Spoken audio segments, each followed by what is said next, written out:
My fiancée pawned the ring I spent weeks crafting just to party with her friends, so I canceled everything and watched her fairy tale world crumble. I'm Mason, 32, male, and I've been engaged to Lauren, 29, female, for almost 2 years now. We've been together for 5 years, and until recently, I thought we had a pretty solid relationship. Now, I'm not so sure, and I feel like I'm losing my mind a little. I'm a mechanical engineer, but my real passion is woodworking. I started it as a hobby when I was younger, but over the years, it's become my escape from the daily grind. I love making things with my hands, furniture, carvings, and even jewelry. There's something satisfying about taking raw materials and turning them into something beautiful and functional. When it came time to propose to Lauren, I knew I didn't want to just walk into a store and buy a ring. That felt impersonal, you know? I wanted something meaningful, something that represented us. So I decided to make the ring myself. I spent weeks designing it, a simple rose gold band with a sapphire in the center. Lauren loves unique understated jewelry, so I thought it would be perfect for her. The materials alone cost me $2,600, but honestly, the time and effort I put into it meant way more than the price tag. When I proposed, Lauren was over the moon. She cried when I told her I made the ring myself, and she kept saying how much she loved it. She even showed it off to her friends and family, telling everyone how special it was. We've been preparing for our wedding ever since. Everything from picking the perfect venue to choosing flowers, invitations, and even the tiniest details like table settings. For the last 2 years, she's worn it every day until about 3 weeks ago.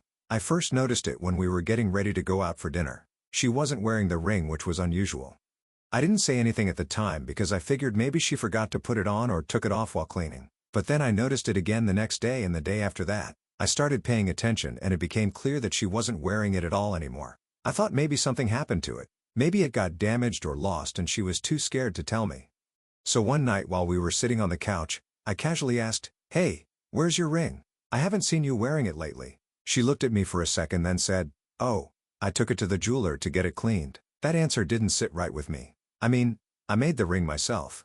I've always been the one to clean or polish it for her whenever it needed a touch-up. She's never mentioned taking it to a jeweler before, and honestly, the idea of her doing that without telling me felt a little strange. But I didn't want to overthink it or seem controlling, so I just nodded and said, "Oh, okay." Still, something about it bugged me. A few days passed and there were still no sign of the ring. I brought it up again, trying to sound casual. "So when's your ring coming back from the jeweler?" She glanced at me and said, "It's taking a little longer than expected. They said they're busy." That answer only made me feel worse. What kind of jeweler takes this long to clean a ring? I've cleaned it myself before. It takes, what, 10 minutes? But I didn't push her on it. I told myself I was being paranoid and that there was probably a simple explanation. Maybe she just wanted to give me a break from maintaining it, or maybe I was reading too much into it. But as more time went by, I couldn't shake the feeling that something wasn't adding up. Every time I looked at her hand, it felt like a reminder that something was missing. Not just the ring, but the connection I thought we had. I started checking around the house hoping maybe she just left it somewhere.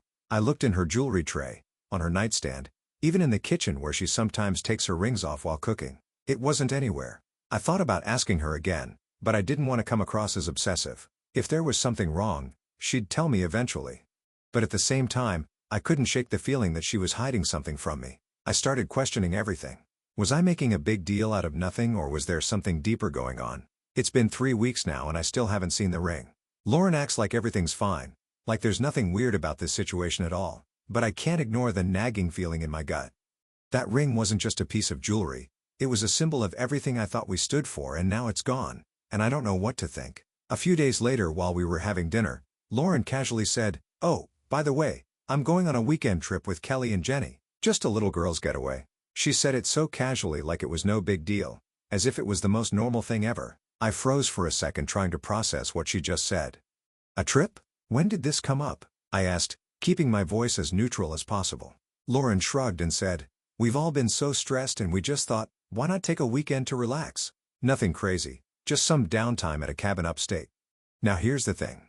Lauren and I have been saving money like crazy. Between wedding planning, trying to get a more reliable car, and a few unexpected expenses that came up earlier this year, we have been cutting back on pretty much everything. No vacations, no unnecessary purchases, and even skipping our usual date nights. This was something we both agreed on months ago. So I was confused hearing her talk about this trip that came from nowhere. I tried not to sound too alarmed. "How long have you been planning this?" "Not long," she said, brushing it off. It's something Kelly suggested and Jenny's on board. They really want me to come. We've all been stressed and it's just a weekend. I think it'll be fun. It wasn't sitting right with me. How much is it going to cost? Lauren shrugged. Not much. We're splitting the cabin and it's just a couple of days. It won't break the bank. Her answers were vague and that only made me more uneasy. Where are you getting the money for this? We've been saving for months and agreed to put everything we could toward the wedding in the car. I tried to keep my tone even but I couldn't hide my concern. She gave me a quick, "Don't worry about it. I've been saving up here and there," before going back to her phone. That answer didn't make sense. Lauren hadn't mentioned saving for anything like this before. We share a lot about our financial situation and I couldn't think of a single time in the last few months when she talked about having extra money for something like a trip, but I didn't want to push it. Maybe she really had been saving and I just didn't notice. I let the conversation drop, though something about it bugged me. The next evening, I came home from work and Lauren was in our bedroom packing a bag. Seeing her folding clothes and carefully tucking away toiletries brought it all crashing back. This trip wasn't just an idea anymore. It was real and she was leaving in a day or two. Still, I didn't want to press too hard and turn this into an argument. But the more I thought about it, the more the whole thing bugged me. Lauren wasn't one to make plans like this on a whim. And if she had been saving up, why didn't she mention it before? Something felt off. The next day, I decided to bring it up again. "So, what's the plan for this trip?" I asked, trying to sound casual. "Are you guys splitting everything? It seems like it would add up. Gas, food, the cabin. Are you sure it's affordable?" Lauren sighed, clearly irritated that I was still asking questions. "I told you, it's all covered. Kelly found a great deal and we're dividing the costs evenly." "Even so," I said carefully, "it's a trip. It's not just the cabin, right? Are you sure this is the right time for something like this?" She rolled her eyes and tossed her phone on the couch. "Mason, I've got it covered. Why are you acting like this is such a big deal? It's just a weekend. I need this." Her defensiveness only made me more uneasy. "I'm just trying to understand." "That's all," I said. "We've been so tight with money and this feels kind of sudden. Where's the money coming from?" Her face changed for a split second, just enough for me to notice. It was like she wasn't sure how to answer. That hesitation made my stomach drop. "Lauren," I said carefully, "what's going on?" She shifted uncomfortably, refusing to meet my eyes. "I told you," she said after a moment. "I've got it handled. You don't need to worry about it." "That's not an answer," I said, my voice firmer now. "We've been planning every penny we spend for months, and now you're suddenly pulling money out of nowhere for a trip. I'm not trying to start a fight, but I need to know. Where did the money come from?" She looked annoyed, like I was putting her on the spot for no reason. "Fine," she said, throwing her hands up. "If you must know, I pawned my ring, okay? That's where the money came from." I just stared at her, trying to process what she just said. "What? You pawned your engagement ring?" I asked, my voice quieter now. "Why?" "Because I needed the money," she said, like it was the most obvious thing in the world. "It's not gone forever. I'll get it back after the trip." I couldn't believe what I was hearing. My chest tightened as her words sank in, each one hitting harder than the last. She pawned the ring I made for her, a piece of myself I poured hours into crafting just to go on some stupid trip. Was this how little it meant to her? Was this how little I meant to her? "Lauren, that ring wasn't just a piece of jewelry. I made that ring for you. I spent weeks on it because I wanted it to mean something and you just pawned it without even telling me." My voice shook with anger. "It's my ring," she said defensively. "I didn't think I needed your permission to do what I want with it. Besides, it's not like I sold it. It's temporary. It's not about needing my permission," I said, trying to stay calm. "It's about the fact that you made a huge decision. One that affects both of us without even talking to me. That ring was supposed to symbolize our relationship and you just got rid of it like it was nothing." "I didn't get rid of it," she shot back. "I'm getting it back."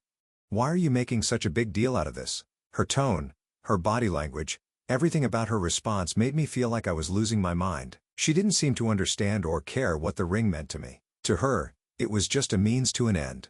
"Lauren," I said finally, trying to sound as measured as I could, "I don't think this is the right time for a trip.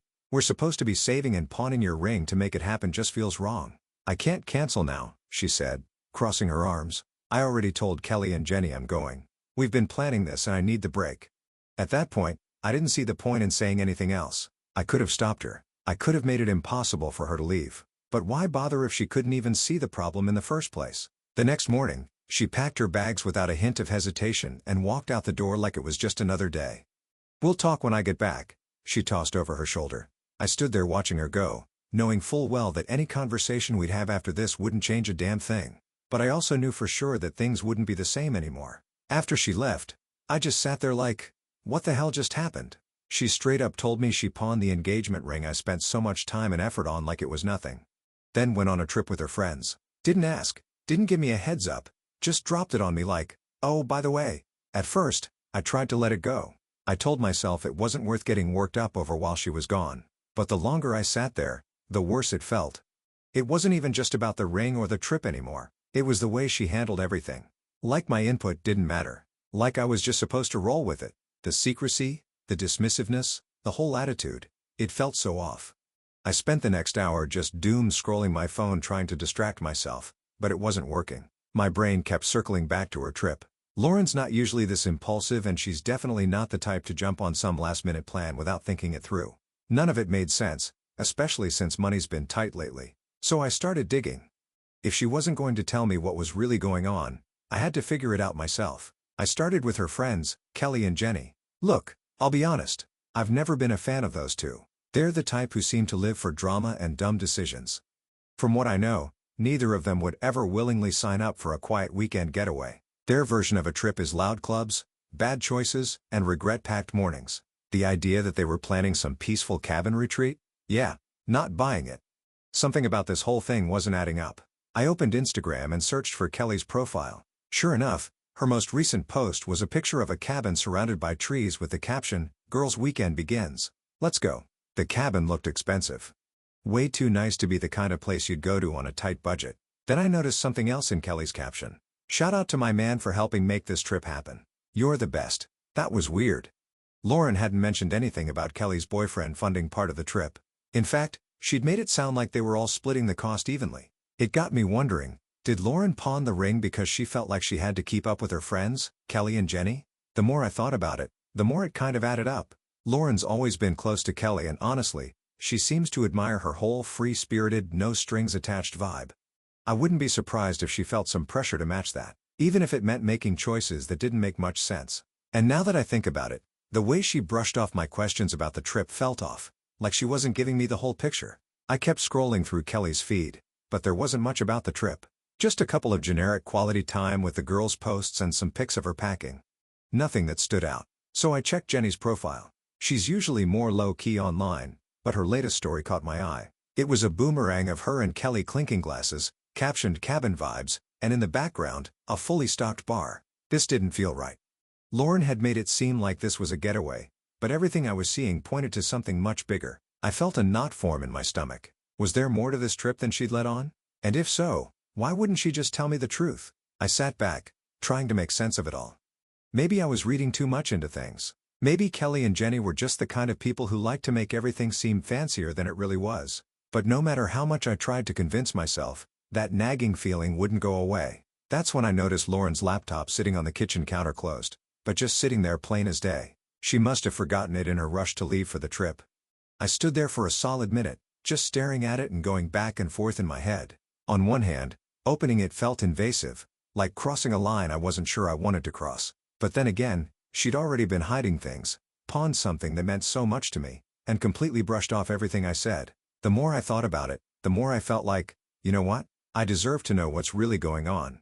So I grabbed it, opened the lid, and logged in. I powered on the laptop and navigated to her messages. Their group chat opened easily, and as I scrolled through, my stomach tightened. The most recent messages were all about the trip, and the further I read, the worse it got.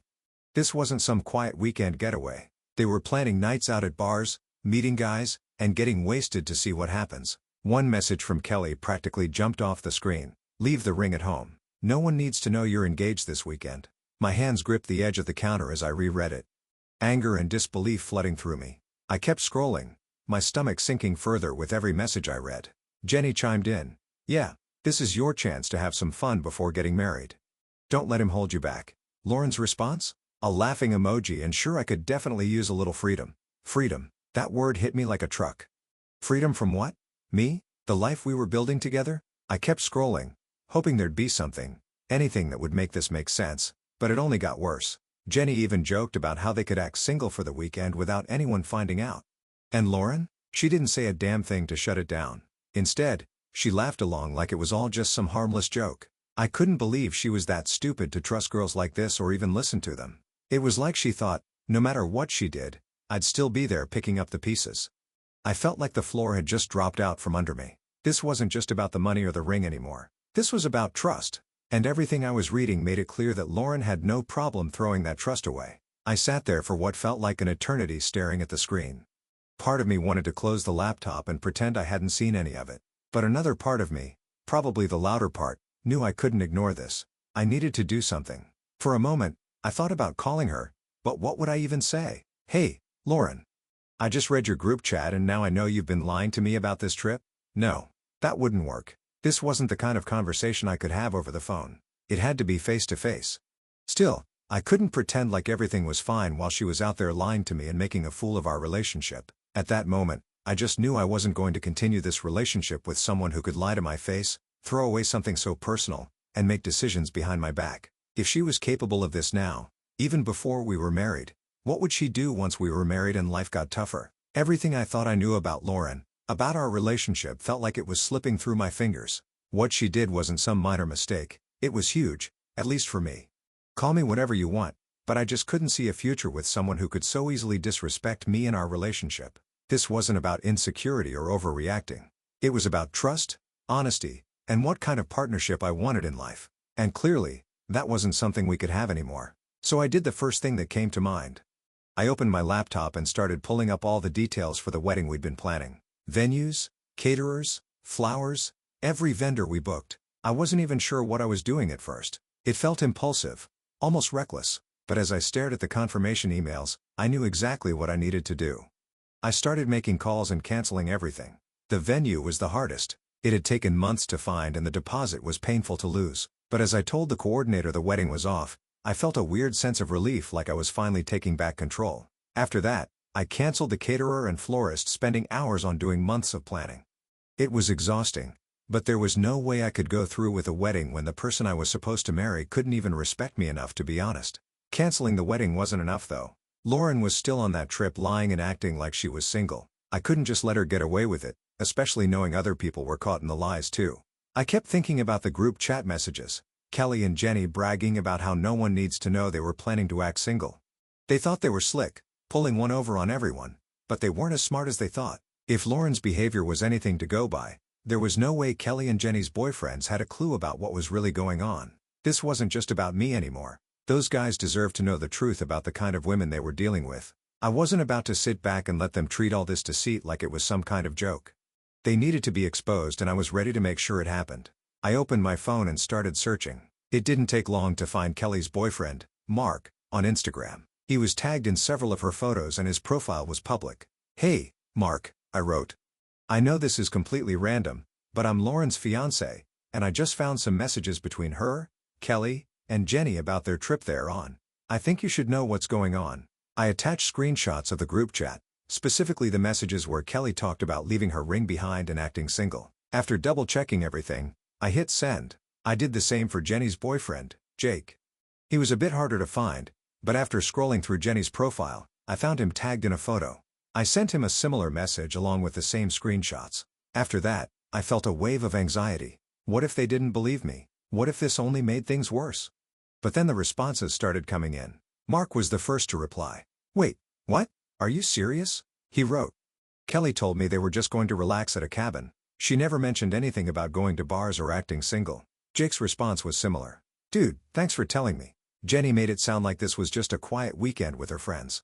I had no idea. Both of them were understandably upset and we exchanged messages for a while as I explained everything I'd found. Mark was especially angry. "I've been feeling weird about this trip since she mentioned it," he said. "I should have trusted my gut." Over the next couple of hours, I started hearing about the fallout. Mark messaged me again saying, "It's been chaos, man." I confronted Kelly and she tried to brush it off like it wasn't a big deal. When I didn't buy it, she said Lauren was the one who came up with the idea to leave the rings behind. That was it for me. I packed my stuff and moved out that night. Jake wasn't far behind. He texted, "Jenny's been trying to spin the whole thing saying it was just jokes, but I'm not buying it." I went to her parents' house to talk it out because she wouldn't even give me a straight answer. From what they told me, it was pure chaos. Kelly and Jenny turned on each other trying to shift the blame. And Lauren wasn't off the hook either. Apparently, Kelly told Mark that Lauren had dragged them into this mess to make herself look better. By the time I finished talking to them, I felt a strange mix of emotions. It felt good to know I wasn't alone in this, that other people were just as blindsided as I was. But it was heartbreaking to see how much damage this trip had caused, not just to me, but to Mark and Jake as well. After that, I decided to just let it all go and focus on myself. I'd done what I could, and there was no point in obsessing over it anymore. I spent the day trying to get my head straight, cleaning up, taking Max for a walk and avoiding anything that reminded me of Lauren. The house still felt weird though. Too quiet, too empty. But I told myself it was better this way. I couldn't control what she'd done, but I could control how I moved forward. Then my phone buzzed. It was a text from Lauren. "What's going on, Mason? Kelly said you messaged Mark. Why would you do that?" I stared at the screen for a second, my stomach twisting before tossing the phone aside. I wasn't about to let her drag me back into her mess. I stared at the screen for a moment, debating how to respond. I wasn't about to get into an argument over text. I texted back, "We need to talk. Come back home so we can have a real conversation face to face." Her response came quickly. "I can't just leave Mason. We've had this trip planned for weeks. I don't understand why you're doing this right now." I wasn't going to get pulled into a back and forth. "Come back so we can talk properly. If not, don't expect to find me here when you get back. That's all I'm saying." No reply came after that. Whatever happened next, I knew things would never be the same anymore. She came back late the next day. I didn't even hear the door open at first, but her voice cut through the silence. "Mason, are you serious right now?" she said, sharp and accusatory, like I was the one who messed up. I turned around to see her standing in the doorway, arms crossed, looking equal parts pissed and shocked. "Glad you decided to come back," I said, keeping my tone calm. The last thing I wanted was for this to turn into a yelling match. "I can't believe you," she snapped, stepping into the room. "Kelly and Jenny are furious. Mark and Jake are blowing up their phones and now it's all being blamed on me. What the hell were you thinking, Mason?" I leaned back against the counter, crossing my arms. "I was thinking it's time for some honesty. You said we'd talk when you got back, so here we are. Let's talk," she scoffed, dropping her bag onto the floor with a thud. "This is how you handle things, by sticking your nose into other people's relationships? You've made everything so much worse. You want to talk about making things worse?" I asked. "I asked you to come back so we could have a real conversation. This isn't about your friends, Lauren. This is about us." She sighed loudly, like she was the one dealing with a headache. "Fine," she said. "You clearly want to get something off your chest, so go ahead." I stood there for a moment just looking at her, defensive, combative, completely blind to where I was coming from. It was like everything I'd been holding in finally snapped. "I feel like I don't even know who you are anymore," I said, my voice steady but sharp. "You've been lying, keeping secrets, making decisions that affect both of us without a second thought. And when I try to bring it up, you act like I'm the problem." Her eyes narrowed. "You're being ridiculous. I haven't lied to you about anything." I raised an eyebrow. "Really? You didn't lie when you said this trip was just a relaxing getaway with your friends? You didn't lie by keeping me in the dark about how it was even paid for?" She hesitated just for a second before the attitude came right back. "I told you where the money came from," she snapped. "And the trip wasn't some wild party like you're trying to make it sound. We just needed a break. I don't see what the big deal is." "The big deal," I said, my voice hardening, "is that you didn't think it was important to talk to me about any of it. You didn't think it mattered to be honest with me. Do you even know how that feels? To find out everything after the fact, like I don't even deserve to know what's going on." She rolled her eyes like I was being dramatic. "You're blowing this way out of proportion, Mason. It was just a weekend with my friends. It's not like I did anything wrong." "You still don't get it," I said, shaking my head. "This isn't about the trip, Lauren. It's about respect. You pawned your engagement ring, lied about it, and then brushed off my feelings like they didn't matter. Do you even realize what you've done?" Her arms crossed tightly, her face hard and unbothered. "It's just a ring, Mason. You're making this into something it's not." Those words hit harder than I thought they would. "It's not just a ring," I said quietly. "I made that ring for you. It wasn't just jewelry. It was supposed to mean something about us, about our future, and you treated it like it was nothing." She stared at me, her expression cold. Then, with a kind of tone that made me wonder if I ever really knew her, she said, "If you're this obsessed with a piece of jewelry, maybe you need to rethink what marriage is supposed to mean." That cut deeper than anything else she'd said. I took a slow breath, steadying myself. "You're right, Lauren. I do need to rethink this, because it's clear we don't see things the same way." Her eyes flickered for a second, caught off guard. "What's that supposed to mean?" "It means this is over," I said firmly. "I canceled the wedding. I'm done. You've shown me exactly how much this relationship means to you, and I'm not going to keep pretending everything's fine when it's not." Her jaw dropped. "You canceled the wedding without even talking to me?" I nodded, completely calm. "I didn't think I needed your permission," I said, throwing her words right back at her. For a moment, She just stared at me like she couldn't believe what she was hearing. Her mouth opened like she wanted to argue but nothing came out. I didn't wait for her to find the words. I turned and walked away, leaving her standing there, stuck with the weight of what had just happened. The next few days were honestly surreal. Lauren left the house, packed up her stuff, and dipped without saying where she was going. I didn't ask, why would I? I was done chasing after her or trying to figure out what was going on in her head. At first, it felt weird. The house was quieter but also lighter, like I could actually breathe again. By the time a month had passed, I was starting to feel like myself again. But last week, I got a message from Lauren, short and to the point. "We need to talk." I stared at it for a while, debating if I should even bother responding. But the truth is, I didn't owe her a damn thing. Whatever she wanted to say wasn't going to change what happened, and it sure as hell wasn't going to change the fact that I was moving on. So I left it on read. That was the last I heard from her, and honestly, good riddance. Now let's talk about the ring. At first, I thought about just letting it go, but something kept gnawing at me. I couldn't stop thinking about how Lauren had pawned it without a second thought, like it didn't mean anything. I don't know if it was pride, anger, or just wanting to reclaim the thing I made with my own hands, but I decided to get it back. The problem? I had no clue which pawn shop she'd gone to. Did I text her? Hell no. Instead, I started retracing steps. I knew Lauren wasn't the type to go out of her way for something like that. She was all about convenience. I made a list of shops near her usual routes, like places she passed on her way to work or the grocery store. I went to each one asking if they'd seen a custom rose gold ring with a sapphire. Most of them just gave me blank looks or said no. Finally, at one shop, the guy behind the counter asked, "Did it have an engraving inside? Something like initials or a date?" My heart dropped. I'd added a small engraving with our anniversary date. I nodded and he pulled it out from behind the counter. Seeing it again hit me harder than I expected.